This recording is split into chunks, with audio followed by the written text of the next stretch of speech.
그래서 이제 사상 체질 이야기 좀 해보면은 음양이 한 번 더 쪼개지면은 사상이 됩니다. 낮과 밤이 한 번 더 쪼개지면 아침, 저녁, 저녁, 밤이 되듯이. 그래서 그 사상의 대표적인 예가 되는 게 이제 사상 체질이라고 하는 거죠.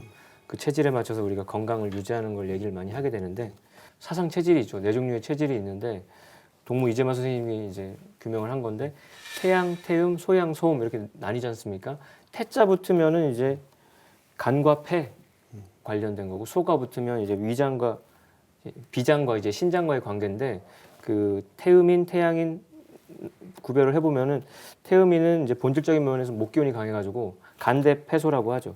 그래서 간 기능은 좋고 폐 기능이 좀 약하고 태양인은 그 금 기운이 좀 세가지고 폐대 간수 폐 기능은 강한데 간 기능이 좀 약하고 그래서 그 동무 이재마 선생님의 그 내용을 보면 태음인은 서로 정답게 사귀는 거 좋아하고 몸답고 스스로 삼가는 걸 잘하는 경우가 이제 태음인이다.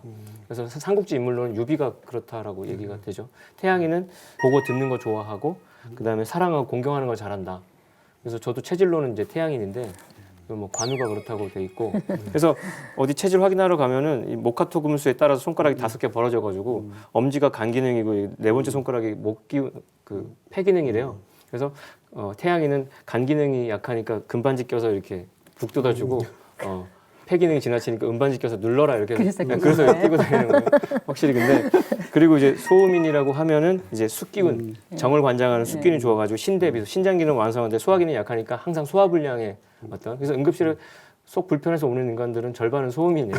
그래서 잘 헤아려서 방책 내는 걸 좋아하고 숨기고 감추는 걸 잘하고 그러니까 뭔가 신경성으로 속이 탈나는 인간들이 이제 소음인이 많죠. 그 제갈량이 소음인이라고 얘기가 돼 있고요.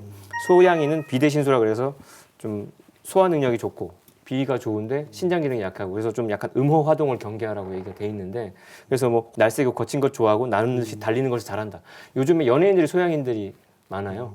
그래서 방송에 잘 나오는 사람들 약간 그 삼국지 인물로는 장비가 그렇다고 하는데 이렇게 네 종류의 어떤 체질이나 기질로 사람들을 상대하고 파악을 하면 또 뭔가 서로의 장단점을 보완하면서 하는 건데 그 이치 또한 목화금수의 그 음양 사상에서 나왔다고 말씀을 드릴 수 있겠습니다. 우주가 변화하는 원리뿐만 아니라 인류 문화가 구성된 원리도 음양 오행을 모르고서는 해석할 수가 없다는 생각이 들어요.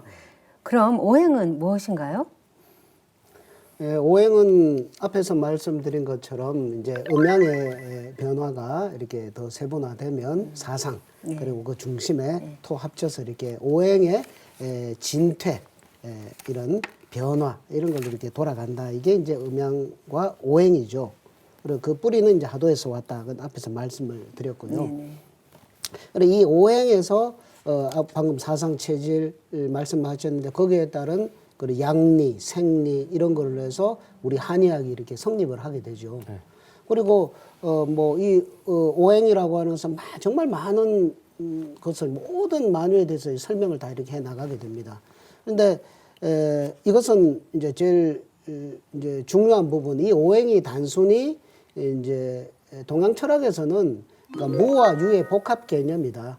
무의 세계도 설명을 하면서 유의 세계도 함께 설명할 수 있는 그런 것이 오행의 기다 이렇게 개념을 설명하면서 물질 세계뿐만이 아니라 보이지 않는 무형의 세계까지도 전체적으로 변화 원리를 설명할 수 있는 것이 음양오행의 정말 심오한 그런 철학 도구죠.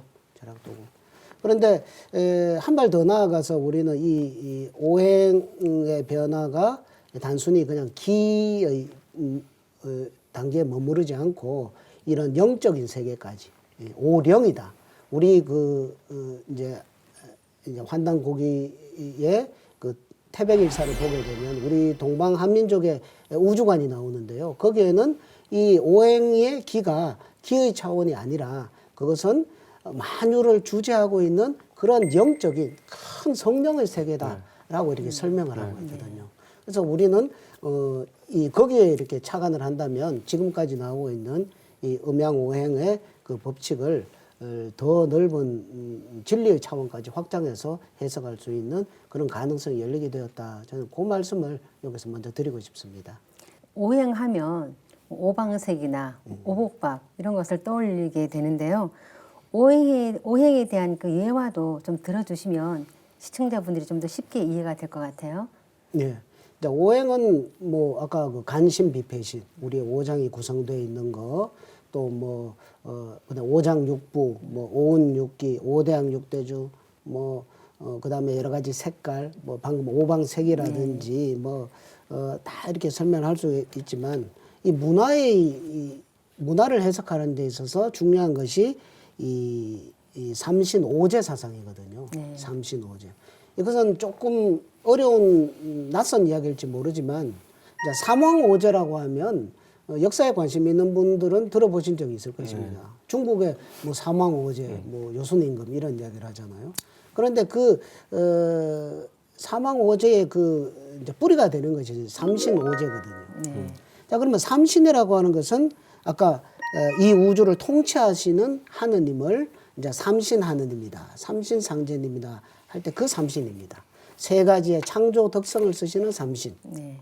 그 다음에 이제 오제는 뭐냐면 이 삼신께서 다스리시는 이 세상은 동서남북 중앙 다섯 방위를 이 세상으로 구분할 수가 있겠죠. 그리고 그 각각의 다섯 방위를 주재하는 그 주재 성령이 있다 이거죠. 그러니까 동방에는 이제 청재 푸른 색깔에서 청재, 서방에는 백재, 남방에는 붉은색 적재, 북방에는 검은색 적재, 흑재, 그리고 중앙에는 황색 황재. 이렇게 해서 삼신께서 이 세상을 다섯 어떤 범주로 나누어서 다섯 방위로 나누어서 이 오제를 다스려서 이 세상을 다스리신다. 이 우주 대우주 성령 세계의 통치 구조가 삼신오제의 구조로 되어 있다. 이게 우리 선조들의 삼신오제 사상입니다. 그러니까 대우주 성령 세계의 이 통치 구조 이것이 이제 삼신오제고요. 여기에서 정말 많은 문화가 이렇게 펼쳐져 나갑니다. 그 삼국유사 고조선기에 보면 화농천왕께서 오셔가지고 동방백두산으로 오셔서 거기에서 풍백과 우사와 운사를 두셨다. 들어보셨죠? 그 다음에 주곡, 주명, 주형, 주병, 주선악 다섯 가지 오사를 담당하게 하셨다. 이게 뭐냐면 삼신의 세 가지 창조 덕성을 풍백, 우사, 운사로 펼쳐내고 그 다음에 그 오방에 그 오제에 하는 일을 다섯 가지 오사로 펼쳐서 이 대우주의 그 성령 세계의 통치 구조를 인간 역사에 그대로 투영을 해서 그대로 이 세상을 정말 이상적으로 다스리려고 하는 그런 문화의 그 근원이 원류가 이 삼신오제 음양 오행 사상에서 비롯되었다라는 것을 우리가 알 수가 있습니다. 그래서 말씀하신 걸 딱 들으면서 떠오르는 게 이제 그 우리 사신도라고 알려져 있는 근데 또 알고 보면 오신도인 그리고 그게 또 우리 명당 풍수 이론의 기초가 되는 좌청룡 우백호 얘기할 때 그 이야기를 좀 해드리고 싶은데 사신도는 지금 네이버 뭐 백과사전 이런 거 검색해 보면요 설명이 뭐라고 되어 있냐면 사신도에 대한 도상과 관념이 언제부터 유래했는지는 분명치 않다 모르겠다 써 있고요 아마도 중국의 전국 시대에서 지난 시대에 걸쳐 정착된 것으로 생각된다라고 추정만 돼 있어요. 그래서 사신에 대한 개념은 오행설과 관련이 깊다라고 그냥 이렇게 그러니까 우리가 이 세상 사람들이 그거 검색하면 그렇게 설명이 딱 돼 있는 거죠. 근데 중국 고분에 막상 가보면 지난 시대에 걸쳐 정착된 거라고 돼 있지만 사신도가 거의 안 나오고 그 사신도는 그럼 어디서 발견이 되냐면 고구려 벽화에 가서야 정작 그 실체가 이제 드러나는 겁니다. 그래서 요 사신도 오신도 관련해서는 그럼 그거에 대한 관념이 어디서 왔냐? 네이버도 아직 모르는 그 정체가 뭐냐면 홍산 문화에서 처음 발생한 것으로 우리가 이제 얘기를 합니다. 왜냐하면 용과 봉황의 문화, 그 천자 문화가 그 용복 문화 자체가 홍산 문화에서 처음 나타났다는 건데 그럼 우리가 홍산 문화라고 하는 게 실제로 역사의 어느 시대냐? 그게 이제 배달국 시대의 이야기죠. 그래서 용봉은 사신도로 따지면 좌청룡과 남주작에 해당하는 게 용봉이라고 말할 수가 있는데요. 그 홍산문화 사회유적에 들어가면 기원적 5,600년 전에 석소룡이라고 하는 용유적이 이제 출토가 되고 그다음에 조보구 유적에서는 중화 제일봉이라고 하는 그건 기원전 한 5,000년 전에 봉황형 토기가 이제 출토가 돼서 용봉 문화가 구현이 되고 또 그러니까 결국 황하 문명의 근본이 아니라 요하가 또 원조라는 얘기인데 그 현무도도 그 사신도에서 북방을 뜻하는 현무도도 하가점 상층문화, 요령성 조양 그 12대형자 유적에서 발견이 되거든요. 그러니까 우리가 사신도라는 개념은 우리 배달국 동이족 문화에서 유래가 된 건데 그게 완성 형태로 고구려 벽화로 구현이 된 거고요. 결국 그 음양오행이라는 것은 한민족의 이 역철학 토양에서 이제 발현이 됐다라고 이해를 하시면 될 것 같은데, 그래서 보면은 그 고구려 벽화 3기의 고분, 우리가 이제 강서대묘라고 하는데 보면 좌청룡, 우백호, 그러니까 동청룡, 그 서백호, 남주작, 북현무. 그럼 가운데가 뭐가 있냐? 가장 중요한 가운데. 거기가 이제 아까 말씀하신 거는 배후의 그 막후의 실력자.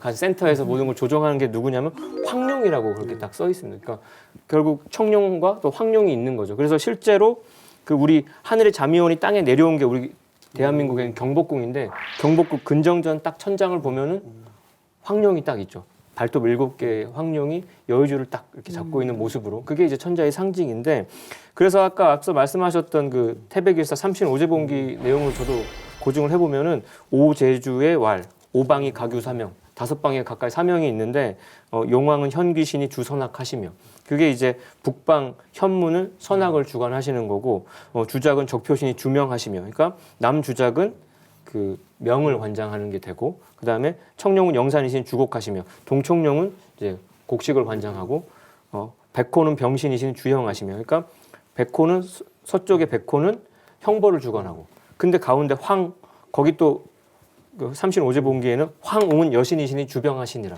그래서 가운데는 오신도의 가운데는 황룡이거나 황웅으로 표현이 돼 있죠.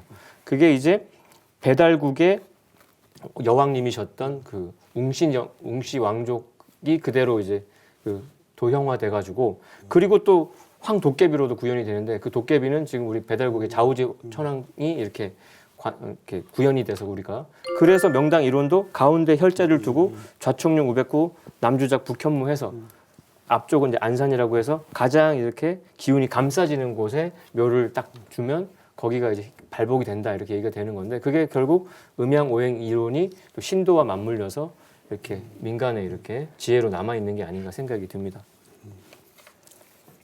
네, 사신도는 들어봤어도 오신도는 처음 들어보는데요.